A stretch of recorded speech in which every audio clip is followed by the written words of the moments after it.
What is up, guys? Welcome back to the channel. In today's episode, we are going to be going over taking apart and diagnosing a little bit deeper the new project, which is the '03 Honda 600RR. If you did not see the last video, which was the introduction on the project itself, this is a 2003 CBR600RR, as I just said, that is running, wasn't supposed to be, but it has a spark plug that's hopping in and out of the cylinder. As if it maybe doesn't have a spark plug in it. So we got to diagnose that. But first, I want to thank you guys for coming back. And for those of you that haven't been here before, basically this channel is all about building things, modifying things, and having a little bit of fun doing it. So that said, moving forward, we have to start diagnosing what's going on with the spark plug. And again, as we kind of talked about in the last episode, we're going to be painting the thing and making it look, well, less like a banana. So let's go ahead and move forward and start taking this thing apart. All right, so our first step is going to be removing the seat. That's real hard. They can have that. Next step is going to be taking off this gas tank cover because with the Hondas they actually have a cover over the gas tank, a plastic fairing. That's not the actual fuel tank. To do that, we have a couple Allen heads there, a couple here. I think that might be it. Let's go ahead and pull this out, see if this thing comes off. Yes, I did get out the electrical impact because I am frickin' lazy and I don't care. We also are going to be putting all the bolts inside bags like we do on bigger projects just because we don't know how big this project's going to be. I'm not going to get too crazy. I'm just going to put all the fairing bolts in one bag and that is what it is. So let's go ahead and zip these things off.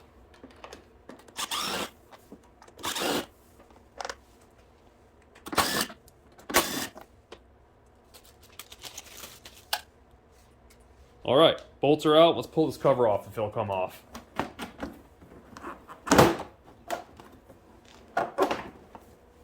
It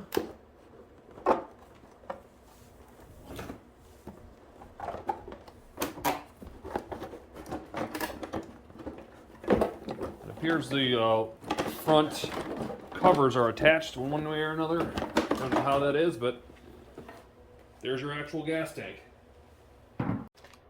Alright, so it looks like the next step is to take off this tank. From what I can see, we have two bolts, one on each side here. I don't know if there's any other ones. There's none that I can see. Let me pull those out real quick, and I will see if this thing pulls out. Alright, those bolts are out. Now it looks like there is two more bolts. We got them back here in this corner here. Let me pull out both of those, and we're going to get this tank off. Alright, bolts out. Let's pull off this tank.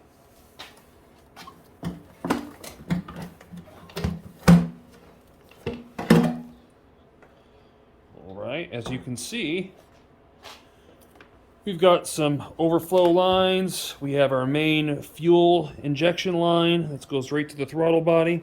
And then we have our power that goes to the fuel pump and the fuel level sensor. One thing I did forget, though, is to disconnect the battery. And with me tilting this metal tank on top of it, it's probably not the smartest thing. Let me go ahead and disconnect that, and we'll get this tank disconnected too. Alright, so the battery's disconnected. Now it's time to disconnect this main bolt that holds the fuel line to the tank. And that is actually an Allen head or a hex head, which is, I believe, an 8mm or number 8 hex head. So what we're going to do, I went ahead and put on some gloves because we'll be handling gas. Not that it really matters. By this many years, you'd think I'd be immune to gas, but just to be safe, we are going to do that.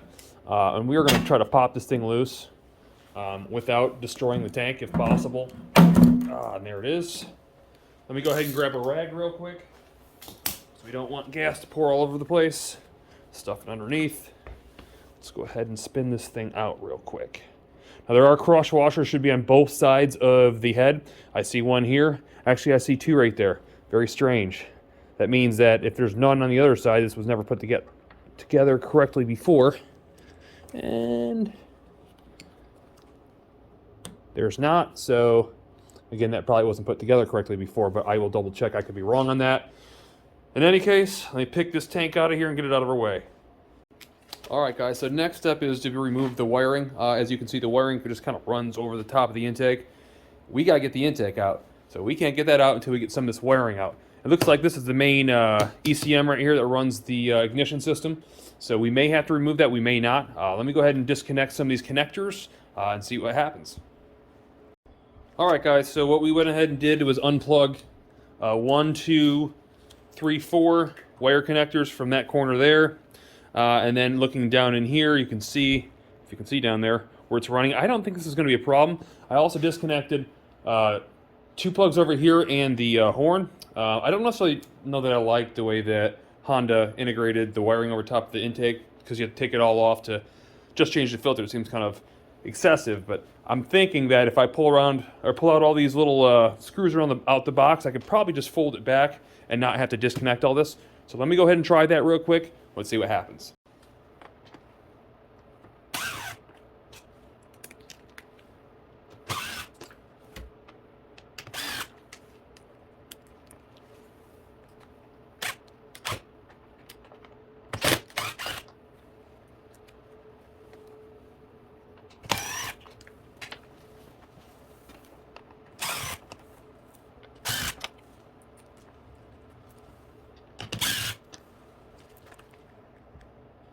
Alright, so now that we have the what looks to be lower connectors taken out of the airbox, go ahead and put the screws in the bag.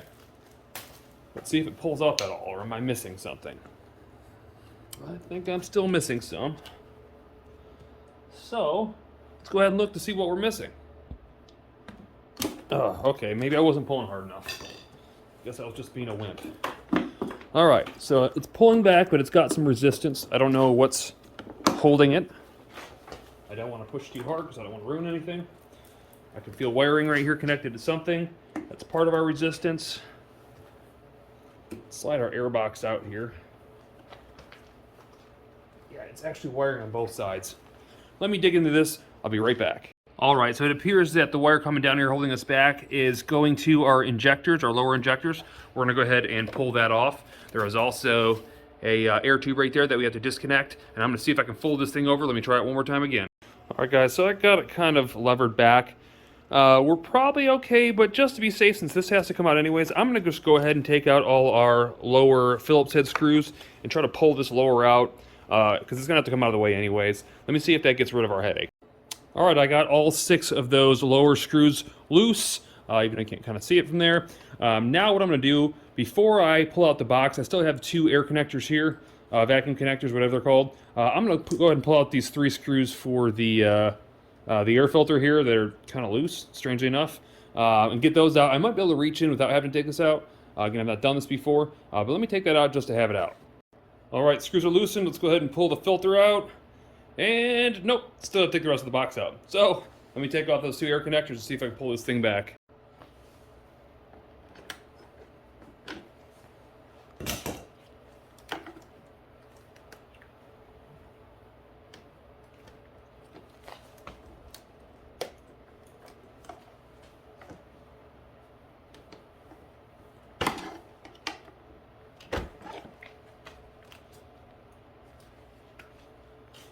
Alright, so there's more than just air connectors holding it. I don't know what that is. I have to figure that out, but it's still fairly stiff, so let me dig into it some more. Yikes, what a headache that thing was. Anyhow, we got it moving forward. What it is there's some rubber ducts that kind of go underneath inside the frame. A lot like, I believe the ZX10 was the same way. That was holding it in, so well, I guess nothing's connected there. So that's out of the way right now. Now, if we look, get a hold of the camera here. We've got access to everything we need. Right there. It looks like it points straight towards the frame. Lucky me, that'll be fun. But that's what we need to shoot for, so let me get some of this rubber sheathing out of the way. Heat shield, whatever you want to call it. And see what's going on with this cylinder. Alright guys, so I went ahead and pulled off our emissions tubing. Or AIS system, or air injection system, at least that's what Yamaha calls it. Basically it just pumps air into your exhaust for emissions, so I don't know, I think it's BS. Anyways, pulled that off, it was in the way, went ahead and pulled off a rubber sheathing.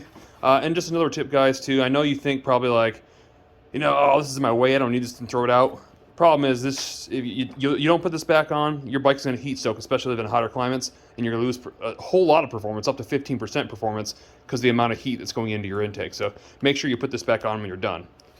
All right, with all that out of the way, we can actually see kind of clearly now. Not totally, but kind of. Let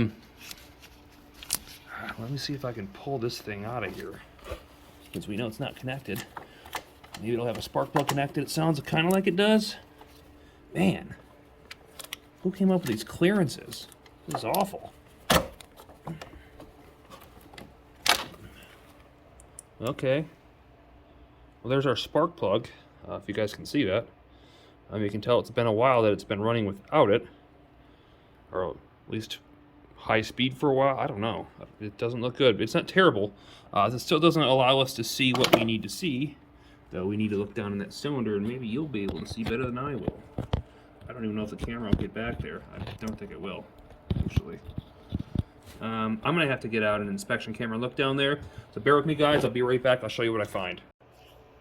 Alright guys, so we're looking at our inspection camera right now. It's kind of tough to tell from this angle because this camera looks, well, it's terrible. But if you look at it, it almost looks like there's no threads all the way till the very bottom. That's not good. Not a big deal if it's stripped out. We could put a helicoil in it, which is essentially a thread that you thread down into it after you tap it, and then the spark plug will thread into it. So it's not too big of a deal. Here's what else I found. You can kind of see that. Of course, it doesn't want to focus. Yeah, somebody put in some cheapo auto lights.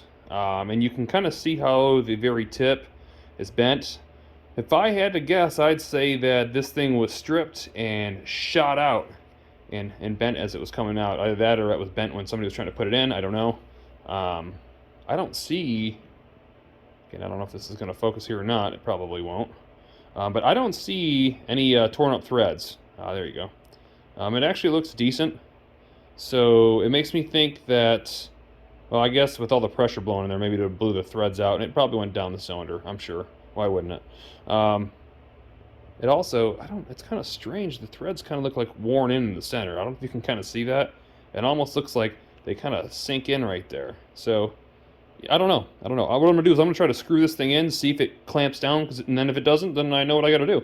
The downside is that if it doesn't, though, the front half of this motor's going to have to be dropped to get to that thing, because you can't tap that thing with the frame like that, which means we'll have to pull off the whole front body, radiator, and everything. But let's not even get into that. Let me see if I can screw this thing in and see if we're lucky. So you guys are probably going to laugh. I'm like sitting here cursing the engineers, thinking, why would anybody put it like the short extensions aren't long enough, and the mid-length ones aren't too long, until I found this magical little hole in the frame. So I guess I can't curse out the engineers there. Anyhow, I went ahead and tightened it in, and it actually tightened down, and I cranked on it, and it seems like it's good. So I'm going to take it back out, try it again. If it stays in, well, we're good. And no, I'm not using those junk spark plugs. We're going to go order some new ones. I actually have some brand new ones right there. I don't know if they're for Honda, though, so I have to cross-reference the numbers. But let me double-check this, and I will let you know what we're doing. Alright guys, so update. I couldn't seem to figure out, why do I only get a few twists, and why does it look like it was like drilled out like 3/4 of the way down? So then I just happened to come over here to this random spare 1000RR motor laying here. I know some of you are thinking, why do you have a 1000RR motor? Good ideas. Anyhow, I decided, I'm going to go ahead and pull one of its plugs, and I don't know if you probably can't once again focus to see that. It's got a shoulder as well. And when I look at the correct plugs for it, compared to the auto zone or auto lights, see how it's got a collar on it?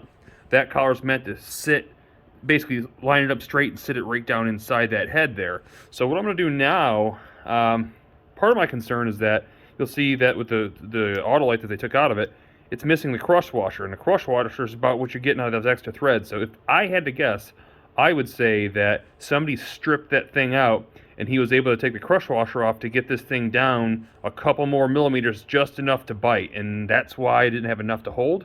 But I'm going to go ahead and try to stick in the 1000RR plug, because it's the same plug the bike should have, which is just slightly shorter, even though it doesn't look like it without the crush washer. It's just slightly shorter, if you can see that. And if it doesn't screw in, well, I know it's going to have to be helicoiled, so let's go ahead and try that. I'll show you the outcome. Alright guys, so I'm not going to say bad news, but not so good news. Yeah, it starts to catch, then quits, which tells me that all those threads, the last ½ inch or whatever, it's been ripped out. So, not necessarily bad news, because, well, it can be fixed, and that's what this channel is built on. So we are going to fix it. How we're going to fix it, that's the question. So what we need to do now is figure out make kind of a plan of attack as to get this thing apart. I know obviously that these fairings have to come off to get the motor if I'm lucky enough to tilt down. I'm hoping it can tilt down. If not, I'll just have to take the whole thing out. It is what it is. But we know that we're going to do something with the banana anyways, so that has to come off anyways. So we're going to work on a plan getting all that stuff off, pulling the radiator and hoses and draining it and getting it out. And then we are going to hopefully get this tap set that I already ordered and get this thing tapped out and fixed. So let's go ahead and start for the rest of the episode, I guess. Just start taking off all the plastics and we'll see where we're at then. All right, so moving forward, we're going to start by taking off the upper. It looks like most of the bolts are taken out already through the fairings. If you look down underneath it, I get more disappointments every time I look at this bike. Whatever. I think the only thing that's holding it on right now are probably the mirror bolts. So I'm going to pull those off, disconnect. I don't know what I'm going to do with that wiring that's going in the back of the headlights. I don't know. I just got to cut the wires probably. Get that disconnected. Let me get this whole fairing off. Then we'll pull off the sides and the belly. All right, just took the bolts out of the mirrors and whatever.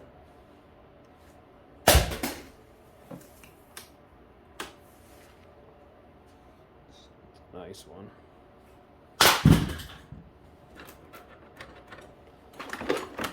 Well, it's pretty loose. Looks like the air intakes are still holding it on. Whatever that was. Yeah, so I'm going to go ahead and cut all these wires. I'll save you guys the headache, and I'll show you what it looks like when it's off. Well, so the only other thing that was holding it on was the gauge cluster harness. So that's, yeah. Well, it looks like somebody put on some HIDs, which is fine and dandy and whatever. I just don't like how they permanently glued it in, so I might be stuck with that, unfortunately. I mean, it doesn't really matter. I guess lights are lights. I don't like it, but we'll see when we get to the body side of things what we do with that. Anyhow, good news is now we're down to that. So now that we've got the front upper off, we got to get the lower mid fairings off down here. I don't think there's much holding those on. I know they do connect to a to the lower pan. I see a pretty sweet zip tie holding it on, so there's that. It's more carbon fiber wrap. It's probably helping hold it together. I don't really know why. So anyways, let me pull those off. I think, if I'm lucky, I got a belly pan screw here. I got whatever that is there. Probably the same on the other side, and the thing might come off in one piece. So let me go ahead and try to pull it off and see what it looks like. All right, so just as I suspected, I disconnected a couple side bolts. There was one quick disconnect on the top over here that should have been probably on this side too somewhere, but it dropped down and flattened out. So we just got to kind of have to come out the other side. Yeah, the intake boxes are gonna fall. I get it. There it is. There. I don't care about this. Fortunately, the plastics aren't in bad shape. At first I thought they were aftermarket, but they do kind of look like an OEM fairing. So we'll try to maintain OEM if we can. It's pretty gross, but try to stack everything up and out of the way here because we got a much bigger project than we thought we had. So anyways, there it is now, kind of naked. Our next step is going to be, I guess, loosening up this radiator. It's filthy. It needs washed real bad. Disconnecting it and draining it, disconnecting obviously two fan wires, but this isn't hard. There's always a lower bolt on them right here. You'll have two uppers somewhere connecting them right here, as you can see. We'll disconnect the two upper pipes, and I believe there might be a lower pipe on the other side. I haven't looked. Yep, there's a lower pipe there. So we'll go ahead and disconnect that, and then I think we'll be good. All right, so we're going to start by taking off the lower hose first because that's the lowest point in which it's going to drain fluid. And keep in mind, it's going to come out of two directions, out of the engine and out of the radiator, so it's going to make a bit of a mess. I went ahead and loosened up the hose clamp. Now you're going to see that you have basically a pipe that doesn't want to move. Don't try to fight with this and yank it down because you're just going to smash your hand and scream crying.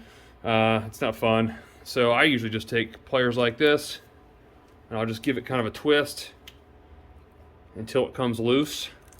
Which of course with one hand, it doesn't want to. If it's still not coming off, a lot of times what you can do is take a small flathead screwdriver. This one's not small, but just for purposes of you seeing, kind of slide it down behind it.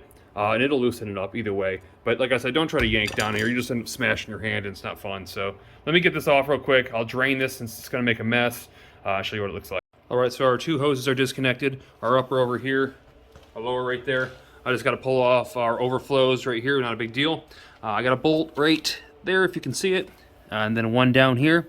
And then this thing will drop basically over and then drop and be off the bike. And then all I have is two connectors for the fans. So I'm gonna disconnect those. Let me show you what it looks like when it's off the bike. All right, it's finally off. That thing was annoying. So it wasn't that bad to get off. Like I said, you can see it's got a ledge right here. So after you get the two bolts out, you kind of slide it over and down. And then again, I was actually wrong. I only had one connector to connect to the fan because there's only one fan. You know, whatever. Anyways, the part that sucks is the wire connector to the fan goes actually from the fan all the way back here and is behind this little fuse panel. And it's one of those stupid kind that suck. And they have like a little tab you can't get with your finger. You have to get like a little flathead screwdriver in there and pry it up, pull out. It's one of those ones. So have fun with that. But like I said, I would suggest there's a 10mm bolt right there. Pull it out, get this thing loose so you can remove it and get radiator fluid all of you. Anyhow, moving forward, you can see kind of where we're at. Next step is going to be dropping the motor. Hopefully not the whole thing. Hopefully we can angle it down if we're lucky. I don't know if we can. It sure would be cool if we could. So like probably 3 bolts on the side. There's probably one in here on this thing, which needs to be removed anyways because I hit my leg on it and I wanted to pick this bike up and throw it like the Hulk. Then I realized I couldn't because I can't. And then there's probably a bolt, I'd say here, and probably one here. Possibly one here, I don't know, we'll have to look. But at the end of the day, we need to take all of them out except for the lowest one possible, so this thing can kind of tilt forward. All right, so upon further inspection, these bolts are connected to the engine. They don't go all the way through though, but these 3 here do go all the way through. So obviously we'll have to take out these 2 and then these 2 uppers here. But before we do that, we actually have some other things we have to do. Now to get this engine so it can be turned down or leaned down, it's got an exhaust on that goes from there all the way up the tail. So that has to be disconnected and taken off. Another thing that has to be done is the chain. So the chain, obviously, if we try to lean this thing forward, is going to stop it from, well, leaning forward. So what we have to do, and what we'll probably have to do, is loosen up the back wheel. At minimum, slide the back wheel forward so that chain has enough slack to let that engine lean forward. Otherwise, we're gonna have to take the chain off. Not a big deal either way, but a little bit more work. So let's go ahead and take some of those parts off, get those things loose, and see if we can get these bolts out. All right, first step to getting the exhaust headers off is the 8 bolts that you'll see right here, which are 10mm. I'm gonna go ahead and use my 1/4" impact and get those things pulled off. All right, and as you can see, all the bolts have been removed, or the nuts, I should say. Some of them might take the stud with it. That's okay, it doesn't make a difference. To get this one right here out, you're probably gonna have to bend the bracket over a little bit for the radiator. Not a big deal, easy to get out. Next step, bolt right here, clamp right here, and we're gonna pull this thing off. All right, clamp is loose, and for what it's worth, that's actually 11mm nut that's on that, and a 12mm nut here. We have one more nut, which is on the opposite side of that 12, which should be down in here somewhere. There it is right back there, as you can see. Again, that's a 12 as well. And then what we'll do is we will loosen it up, and this whole thing should fall right out. So let's go ahead and do that. All right, so bolts are out. Let's see if we can shake this thing out.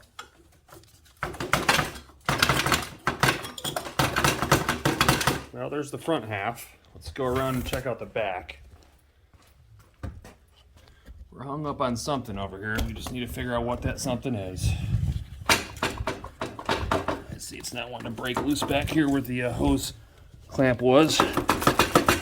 Tell you what, let me go ahead and I think I'm going to take off the rear lower panel just because I want to access and see what the whole exhaust is anyhow. And I'll just pull this thing out. All right, so as you guys have already seen the undertail, they're pretty simple to get out. Usually you just push these little pins in here all the way down, and this whole thing should drop out if we're lucky, I guess. So let's go ahead and push those in and pull this thing out. All right, guys, and so there's our exhaust. I don't know what it is. It's some sort of exhaust. Maybe a Two Brothers or a Scorpion or something. I can't tell till it's unwrapped.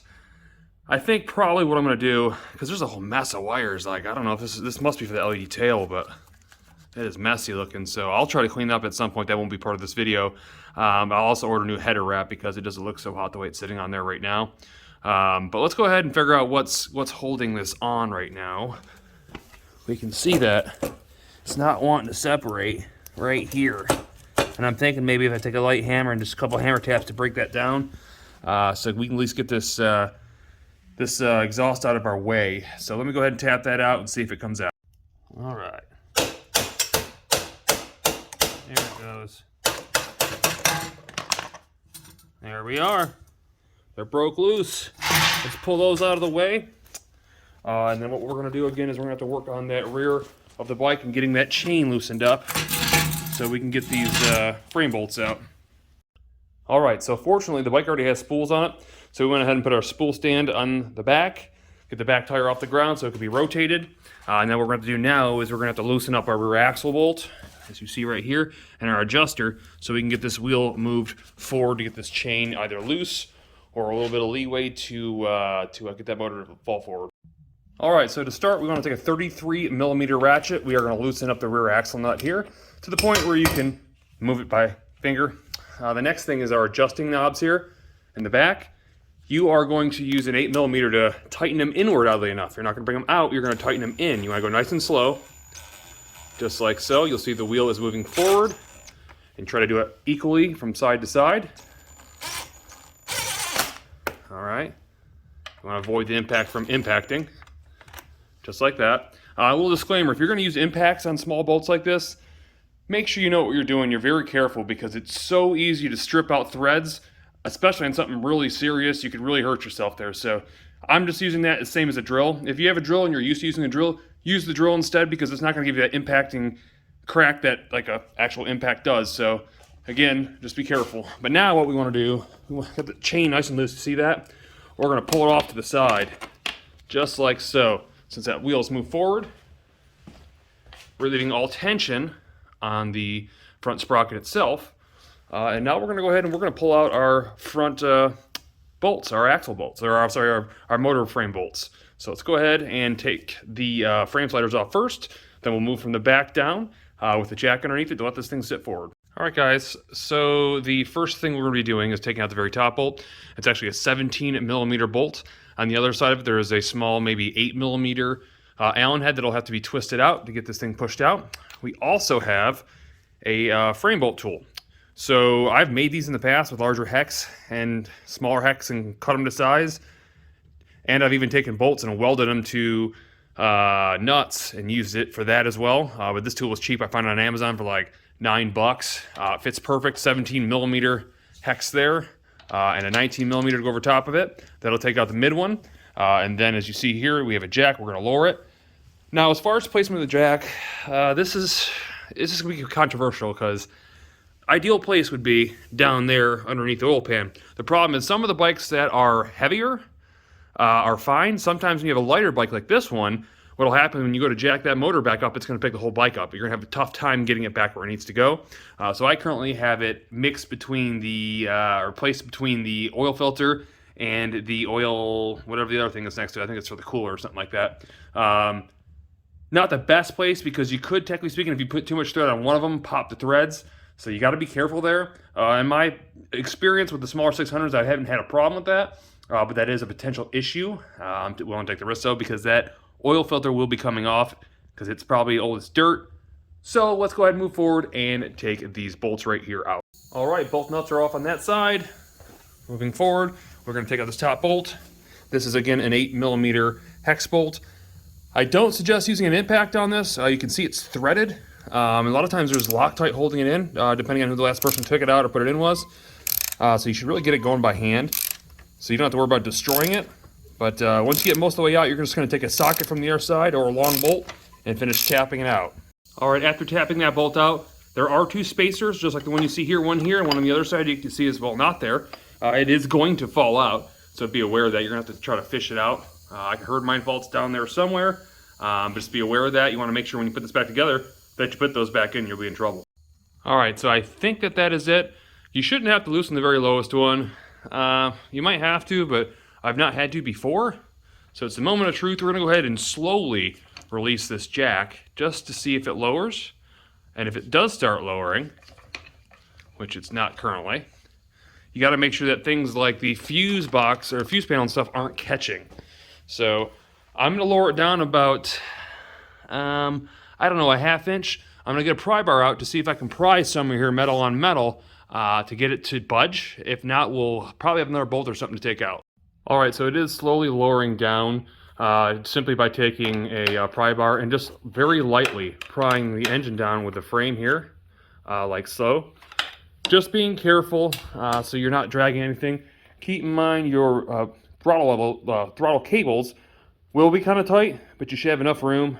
Keep in mind, we're not lowering it down too much. We just need access to that hole. So we only need just a little bit more so we can get our drill where it needs to be. So let's go ahead and get it down a little bit farther and see what we can do from there. All right, so there you go. That is perfect. And now we can see straight down the hole where we need to. I do want to go ahead and take off our inspection cover right here. And I'm going to turn the crankshaft until this piston right here is all the way down, because one, I don't want to drill into it. Two, and the other side of that is all the metal shavings that are come out of this, when I drill this thing down, I don't want them going into the intake valve. So when that piston's all the way down, compression, to my knowledge, the compression's gone. Actually, maybe I want it all the way up. I don't know. You got to be careful. I don't want it in the intake. Maybe it has to be all the way up so the exhaust ports are open. Anyways, I'm going to try to blow compressed air through here, and I want it to come out the exhaust, if anywhere, whatever I can't vacuum out. Because, again, it is aluminum, but any shavings you do not want in your cylinders for obvious reasons. So you need to try to blow it out, suck it out with a vacuum and a little hose or whatever you got to do. So we're going to do that. However, we need to talk about the tools and what we're going to use and what I came up with. This is our tool of choice. It is a 12 by 1.25, basically millimeter tap, and it's like a 10.7 millimeter drill bit that comes with it. So I found that on Amazon. I'll link the description below for those of you who want to do this. The other side of that is, after tapping it, what are we going to do? We're going to use a helicoil, and I'm going to tell you exactly what that is. This is a helicoil, and really all it is more or less a spring. As you can see, it kind of bends there. What happens is you tap out the cylinder, or not the cylinder, but I should say the cylinder threading for the spark plug. You screw this thing down in, and you'll see that little tab right there. You'll basically push down on it. That breaks off, as you'll see the little divot there. And then you have a new thread, and then you screw the new spark plug into that. Now, as you can probably imagine, I don't know, like 15 plus thousand RPMs. I don't know that I trust a spring holding in my my spark plug, especially when it's like 200 plus PSI. So I just don't trust these. These don't really have a great track record for engines. Sometimes on cars they can, and cars only going to run, like, especially if it's got one of these things, and the person that's driving it's probably running in a car up to 4,500 RPMs. It's a different monster. I don't trust that in a motorcycle that has the power and the compression and the RPM that they have. So I've opted to go a different route. So we know that these obviously aren't the right spark plugs, but they are the right thread. I do have, again, the matching spark plugs that I will put in that are the premier. It's like some kind of iridium or platinum or whatever. Problem is, these old threads are a 10 millimeter thread. I think it's 10 millimeter by 1 millimeter per inch or something like that, or whatever they call it, 10 by 1.0. That's obviously not going to fit in it if we tap it out to 12 millimeters. What I've decided to do is find the exact same spark plug, but with a 12 millimeter thread. That's actually on its way. It's not here right now, but just to give you an idea, this is that threading, if this thing will focus. It probably won't. And to show you an idea of the difference in size, you can kind of see that. Now, tapping it out and putting a spark plug in that's straight on the threads, I feel a lot more confident that that's going to hold in. In fact, I know it'll hold in, especially for the person that's riding this thing down the highway, however fast, you know you're going to be safe. There'll be no difference as if there was a helicoil on this regards to compression and the way it's running. Again, these aren't the spark plugs, but it will be secure and held in there. The only difference I found in the plug, it's actually a KTM plug, but also made by NGK, the same platinum, all the exact same specs. They're one heat range difference. Both plugs are very cold plugs, so it's a level range 8 and range 9 cold plug. So I don't think there's going to be any really difference there. I think we'll be perfectly fine with that. But again, at least that way we don't have to replace the whole head in the bike. So those are on their way here. You will see those before this video ends. I probably won't see them until 2 days from now, but it'll be all one video for you guys. So let's go ahead. Let's move forward and get the rest of the tools. We are going to need an extension for both our drill bit and our tap. because, well, it's kind of a ways down in there, and those obviously won't reach. So we have those we have to get. And also keep in mind here, the clearance for your drill, because this fork tube, you got to make sure you have just the right length to be able to get your drill inside here. Fortunately, I do have a 90-degree drill, so that'll help us probably in this particular case. But we need to get everything set up. Well, let me do that, and I'll be right back. All right, so what we're going to be doing is I'm going to be opening up the inspection window on the right-hand side of the bike, and again, turning the crank until the exhaust valves are completely open. That should be somewhere, if I'm correct, top dead center of this this far out piston here. I'll be able to look down inside the valves and make sure that they are open. And the reason I'm doing that is I'm going to be putting, after I drill and tap, a vacuum with a small hose down into the cylinder, and I'm going to blow air through the exhaust so it pushes everything up into the vacuum to get it nice and clean. One of the things I won't be doing, which I'd like to be doing, is using like a WD-40 to when I drill and when I tap it. However, I don't want to do that because I don't want it to stick to the cylinder walls and not be able to be blown out, the debris that is. Anyhow, that said, I'm about to do that, but I want to show you what we came up with tools. So here are our tools. You've seen the drill bit and the tap already, so that's not new to you. What we ended up doing for the tap, because it wasn't long enough to clear when we dropped this thing down in. And so what I ended up doing was I went ahead and cut off the tip to this right here, which is normally what you would turn this thing with right here. Pulled that out. I found a matching size socket that I welded to it. Then I put it in a drill press and I grinded everything down so it would fit all down into the head. So that's how we came up with that tool. And actually it'd be a lot better than originally because it's kind of a pain if you guys ever used one of these to try to keep that thing straight when you are you're trying to crank down and tap something. So now we can actually use a full-size half-inch socket. So that's going to be fantastic. The next thing I came up with is I needed a drill extension. This is a normal drill extension. However, I didn't have one to fit the size of the drill bit that we had, which actually this drill bit isn't the 10.7. They sent out a 2764, so I don't know if you can see that. It doesn't really matter. Anyhow, I went ahead and bought 2 extensions, which aren't actually drill bit extensions. They are for a different purpose. However, they fit to each other, and they fit that perfect. So tight, I had to lightly tap it in, and then it has a small hex bolt that holds it in place from moving. So that one's nice and long, so when this one comes down to drill, you'll see that it comes way out here. So we've got great clearance as far as keeping this thing straight and sturdy. So let me go ahead and rotate the crank. We'll start drilling out. I'll show you what that looks like. So there is the side inspection window. We simply turned that 14mm bolt clockwise until your piston comes just past top dead center, where the exhaust obviously would exit after firing. It might take 2 rotations, don't worry about that, but if you can see, it's kind of hard. Those exhaust valves are as open as they'll get. So that's where we want them. Let's get set up and start drilling. All right, so I actually had to take off the upper fairing stay. Not a big deal, it's only 2 12mm bolts on the side. It's pretty straightforward, nothing to really have to show there. It was just barely in the way. Anyways, I chose to use a cordless drill on this one because it has 2 speeds. I want to go on the lower speed. Some people might argue higher speed and barely put any pressure, but when you're working with a 3-foot long section, it's a lot harder than that sounds. I'd rather go slow and rather have it catch, because we're working basically with a millimeter, or just over a millimeter difference here. We can't screw up.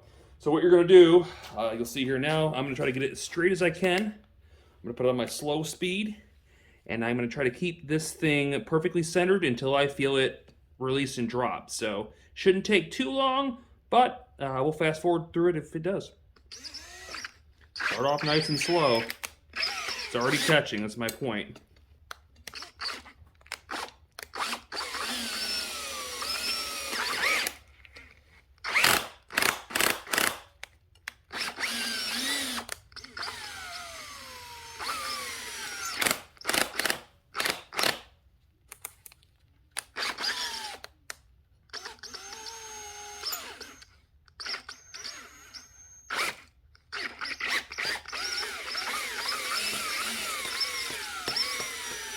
I think that might have been it.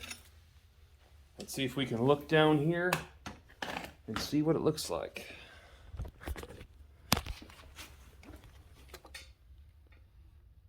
Yep, you can see it kind of light. Well, I don't know if I can focus on that or not. Of course, camera's not going to focus for me today.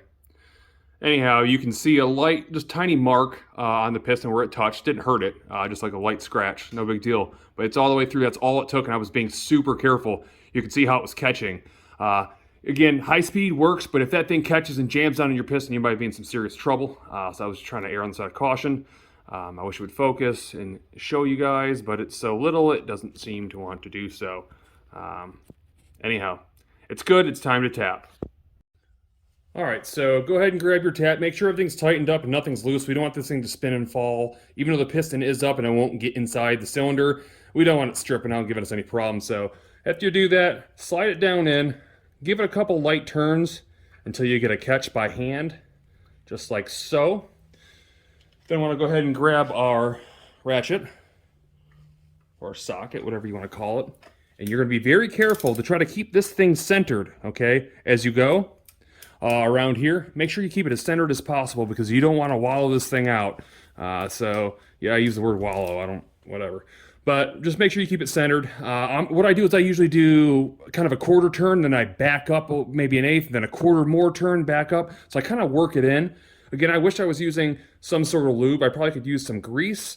However, again, I don't want any of that stuck in the cylinder. I need to get all of that out if possible. So even though it's a softer metal than the cylinder walls themselves, you could still potentially give yourself a headache. So let me go ahead, let me work this thing in, and I'll be right back. All right, so pretty simple. Again, trying to keep it lined up, centered. Work that tap in nice and slow. Keep pressure on it from the back to keep it centered, and to make sure that it's still going in. You want to just keep working it and working it. So far, it's really easy. Keep in mind you got a tungsten carbide probably tip, tap in it here I should say, and aluminum head, so it should cut fairly easy. It shouldn't be a whole lot of fight to it. Right now, we're still going in. Kind of a quick tip you might want to do that I didn't do, I should have done. I should have marked this at a 1/2 inch. In fact, I'm going to do it right now to make sure once I'm cleared, I'm not hitting that piston. Let me go ahead and do that. I'll finish tapping this thing and I'll show you how it looks. All right, guys, once you're all the way through, you're going to kind of feel some resistance, and that's probably where it's touching the piston. So at that point, you want to use your ratchet to back out a couple turns, and from there on out, it should be really easy to turn, just like you can see right here. And you can actually pull on it to know that your threads are good, just as if it was a spark plug. So let's go ahead and pull this thing out. I'll try to clean it up a little bit, and I'll show you what it looks like down in the hole. All right, and again, it probably won't focus real great if you can see down there. But that is what it looks like down in the hole. You can see all the shavings if it's clear to you. That's all got to get blown or sucked out. And then we're going to bring the piston all the way to top or bottom dead center. We're going to put that thing all the way back through just to make sure we got it all the way down in. Pull it back out and clean this thing out. All right, so what you see here is our bucket volume from good old HD. First thing I'll do is I'll stick down the small tube as much as I can right here to suck out what I can. Then what I'll end up doing is taking a small piece of hose, like you see right here. I'll stick that down in the spark plug hole. I'll in turn put the other end in here, and I'll tape the whole thing off so all it got is suction through that small hole, which ought to be pretty pressureful, and it'll suck everything in there out as I blow some air through the exhaust valve. So I'm going to do that. I can't really do that on camera because the camera would kind of be in the way, but I will get that done and show you how clean it is. All right, guys, check that out.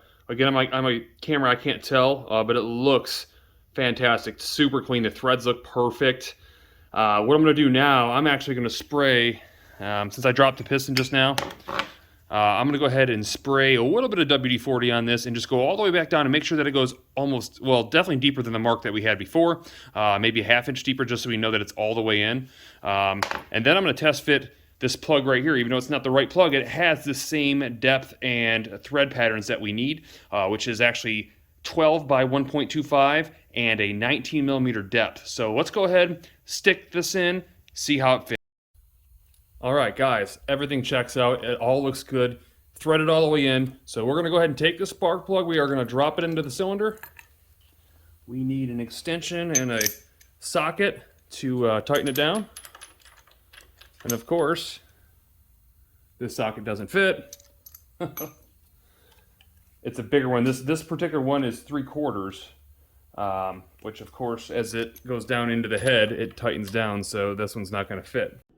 All right, so let's look at both the plugs side by side.